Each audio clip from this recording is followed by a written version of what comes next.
गणित पहा कसे करायचे.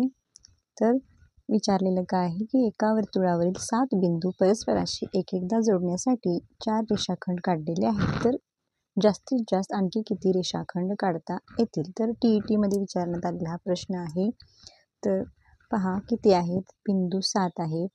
तर काय करायचं आहे, याच्यासाठी सूत्र वापरायचं आहे n गुणुले n-1 डिवायडेड बाय 2. म्हणजेच काय होईल, इथे n ची संख्या आहे 7, बिंदू किती दिलेले आहेत 7, आणि n-1 म्हणजे 7 वजा 1 6 झाले, भागिले 2, 7 सकम 42 भागिले 2 किती येतात 21. पण 21 हे आपलं उत्तर नाही आहे, कारण तिथं काय म्हटलेलं आहे की 4 रेषाखंड ऑलरेडी काढलेले आहेत. ते 4 रेषाखंड यातून वजा करायचे.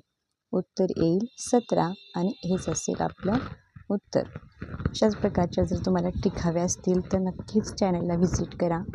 मी खूप साऱ्या अशा ट्रिक्स अपलोड केलेल्या आहेत. तसेच जर तुम्हाला 2013 ते 24पर्यंतच्या प्रश्नपत्रिकांचे स्पष्टीकरण हवे असेल तर नक्की चॅनलला व्हिजिट करून प्लेलिस्ट ओपन करून तुम्ही पाहू शकता. धन्यवाद.